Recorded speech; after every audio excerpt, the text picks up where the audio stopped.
వెదురుల రామచంద్రరావు గారి కుమార్తె డాక్టర్ సుస్మిత గారిని వివాహం చేసుకోవడం జరిగింది. ఆవిడ గైనకాలజిస్టురాలు. వీరిద్దరూ కూడా రాజమండ్రిలో వైద్య సేవలు అందిస్తున్నారు. వారికి ఈరోజు నంద్యాల బలే సంఘీయుల తరపున స్వాగతం, సుస్వాగతం, శుభ స్వాగతం. అదేవిధంగా శ్రీ జన్నంశెట్టి రామచంద్రయ్య గారు, అందరికీ శ్రీ రామచంద్రయ్యగా పరిచయమైనటువంటి గొప్ప వ్యక్తి. రాజంపేటకు చెందిన వీరు చార్టెడ్ అకౌంటెంట్ గా ఆయన వృత్తిరీత్యా ఆయన జీవితాన్ని ప్రారంభించి 1982లో స్వర్గీయ నందమూరి తారక రామారావు గారు పార్టీ స్థాపించిన సమయంలో తెలుగుదేశం పార్టీలో చేరి 1985 నుండి కడప తెలుగుదేశం పార్టీ అభ్యర్థిగా శాసనసభకు ఎన్నికై ఎన్టీఆర్ మంత్రివర్గంలో దేవాదాయ ధర్మాదాయ శాఖ మంత్రిగా పనిచేశారు. ఆ తర్వాత 1998 నుండి 2008 వరకు 2 సార్లు రాజ్యసభ సభ్యులుగా కూడా వారు పనిచేశారు. వారు రాజ్యసభలో చేసినటువంటి ఉపన్యాసాలను పుస్తకంగా కూడా రూపొందించినటువంటి మేధావి శ్రీ రామచంద్రయ్య గారు. తిరిగి 2011 నుండి 2017 వరకు ఎమ్మెల్సీగా పనిచేశారు. 2012 నుండి 2014 వరకు దేవాదాయ ధర్మాదాయ శాఖ మంత్రిగా కూడా సేవలు అందించిన వ్యక్తి శ్రీ రామచంద్రయ్య గారు. మరి 2021 నుండి 2024 వరకు ఎమ్మెల్సీగా సేవలు అందిస్తూ ఎమ్మెల్సీ పదవికి రాజీనామా చేసి మరి తెలుగుదేశం పార్టీ అభ్యర్థిగా గత వారం తిరిగి ఎమ్మెల్సీగా గెలిచినటువంటి రామచంద్రయ్య గారికి నంద్యాల బలే సంఘీయుల తరపున స్వాగతం, సుస్వాగతం, శుభస్వాగతం.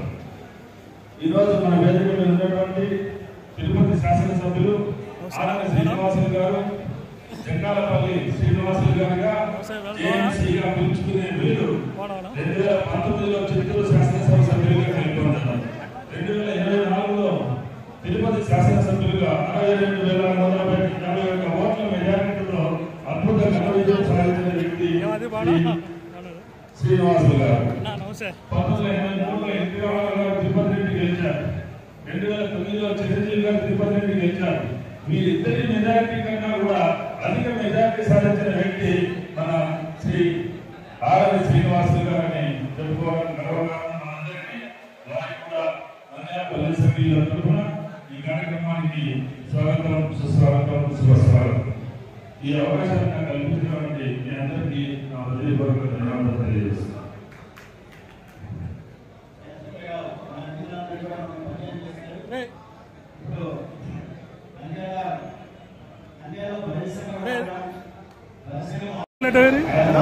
శేఖర్ వాళ్ళు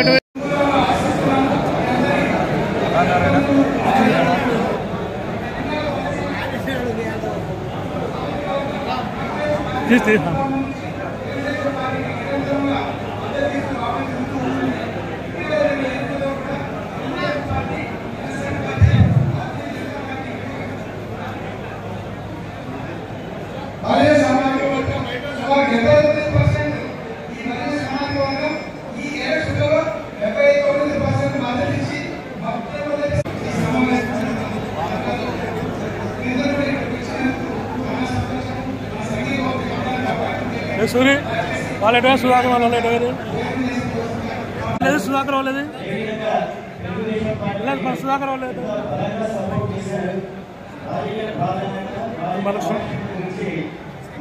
కూర్చో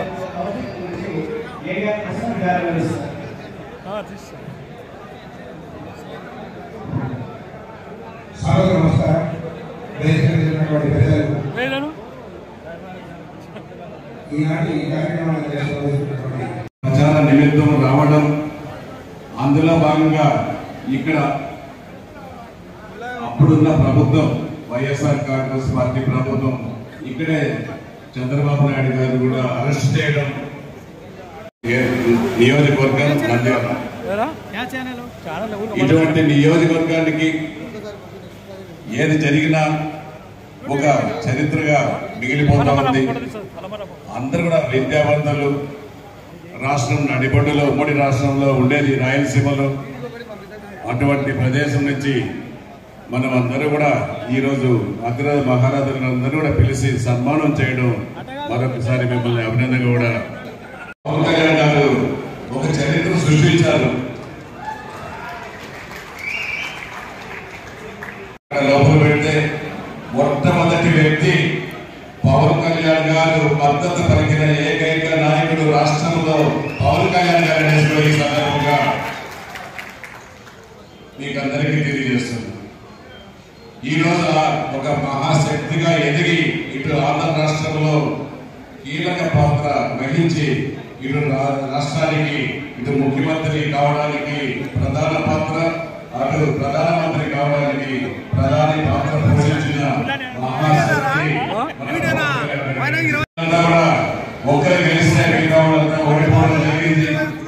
అప్పటికి కూడా విక్రమార్కుడుగా ఒక నాయకుడిగా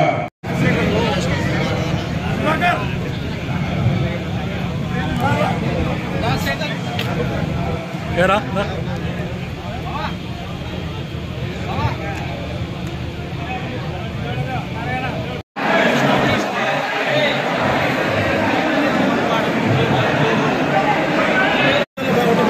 తీద్దాం అనుకుని తీద్దామని.